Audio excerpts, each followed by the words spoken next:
Hoje nós vamos falar sobre a OTAN, a Organização do Tratado do Atlântico Norte, que reúne os Estados Unidos e seus parceiros na Europa e que está muito aí em voga, né, já que o conflito na Ucrânia também envolve a entrada, né, do país ou não na organização.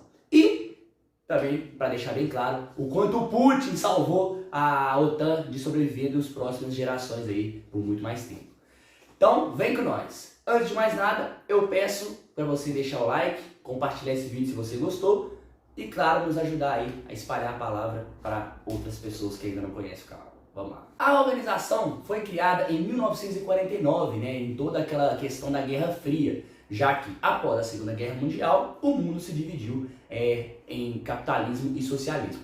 Parte da Europa ficou sob influência socialista comunista da União Soviética e parte ficou sob a influência capitalista dos Estados Unidos, né? Tinha a questão da cortina de ferro, né, que muita gente conhece já, a gente estuda na escola também. E o que aconteceu foi que, após o colapso soviético, em 91, a OTAN passou a não ter um propósito claro, né? Ela era uma aliança militar de combate, né, a um bloco tão poderoso quanto, e após o colapso soviético, né, enfim, o fim, né, do Pacto de Varsóvia, né, que era o contraponto da OTAN, né, a cortina de ferro também foi destruída, né, com vários países antes comunistas querendo se aderir, né, ao capitalismo. A própria Rússia também, né, a Rússia não é mais comunista, apesar de muita gente ter essa sensação de que não, a Rússia é esquerda e tudo mais. Enfim, a OTAN ela acabou sendo reduzida, né, a sua importância. O que aconteceu foi que a entrada de países, né, do antigo bloco soviético, como Polônia, Hungria, né, Eslováquia, República Tcheca, no final dos anos 90, e a grave entrada dos países, principalmente os bálticos, né, em 2004, fez com que a Rússia fosse cada vez mais sendo, digamos, retraída à sua própria fronteira, né?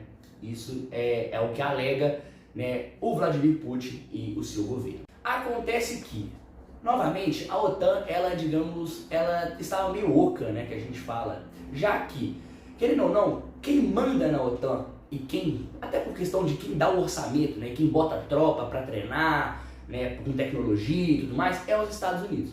E há muito tempo os americanos vêm criticando os países europeus em não contribuírem o bastante, né, para a OTAN e sobrecarreguem, né, os americanos a proteger toda a segurança da Europa. O Donald Trump, em todo o seu mandato, disse mal da OTAN, falou que ou os Estados ajudavam, né, os Estados Unidos, ou a OTAN tinha que acabar. A opinião pública de diversos países, como França, Espanha, a OTAN era totalmente indiferente, né, as pessoas falaram, a gente meio que não quer mais guerra, então não vai ter mais, não precisa dessa porcaria, fica gastando militar, tudo mais. A OTAN ela estava meio louca, né, como eu disse. A opinião pública não compartilhava uma feição da OTAN. A Ucrânia sempre quis fazer parte, né, da organização justamente porque, querendo ou não, é uma sobrevida, né, é um card que você pode usar contra, né, os russos, de dizer, o artigo 5 aqui da OTAN diz que todo mundo tem que defender quando o país é atacado. E ela nunca conseguiu. E a verdade é que os Estados Unidos também nunca quis, né, a entrada da Ucrânia. Não só porque tem medo da Rússia, né, do que a Rússia pode pensar, mas também porque, querendo ou não, é mais um país pobre que os americanos terão que garantir a segurança, né. Assim, eu não posso afirmar com 100% de certeza se eles se arrependem, né, dessa entrada absurda de países, né. Por exemplo, Albânia, Croácia, Romênia, são países pobres, né, e que os Estados Unidos, querendo ou não, agora tem que garantir a segurança desses países. Então, assim, a não entrada da Ucrânia não é só pela Rússia, é pela organização também, que vem sofrendo com falta de orçamento, com falta de importância, falta de propósito, né. Enfim, então a OTAN estava moribunda, essa é mais que a verdade, até ali 2020, né, 2021. Foi então que o senhor Vladimir Putin e os seus amiguinhos de governo russo, né, conseguiram reaviver a OTAN. Após a invasão da Ucrânia que a gente está vendo, a OTAN nunca teve uma unidade tão grande igual até agora. A OTAN era claramente rachada. Um bloco defendia maior gasto militar, como os Estados Unidos, como o Reino Unido, e um outro bloco, principalmente através da França e da Alemanha, defendia que não precisava disso, que o mundo hoje é diferente e tudo mais. Ou seja, O bloco ele sofreu uma crise interna que o senhor Vladimir Putin conseguiu dar uma unidade. Então, assim, quando ele diz que a Rússia tem que garantir que a OTAN não invada, mais uma vez ele está fazendo um efeito contrário disso. Países como Finlândia, Suécia, que nunca fizeram a menor questão de estar na OTAN, já a opinião pública já se voltou contra isso, agora quer fazer parte do bloco. Países como França, Espanha, Alemanha, que tinham gastos militares bem baixos, já querem voltar a se rearmar, né? Produzir mais tecnologia militar, né? Mais incremento na defesa. O próprio Estados Unidos vai voltar a exercer uma influência, né, muito grande na região. Lembrando que os Estados Unidos tinha sua moral bem afetada com as guerras do Iraque, do Afeganistão. A opinião europeia não era tão favorável assim aos americanos.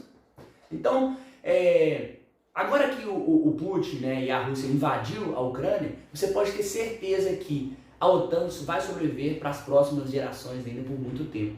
E o propósito dela, que estava meio acabado, agora você pode ter certeza que eles vão usar como propaganda o medo russo, né? O medo do Império Russo voltar.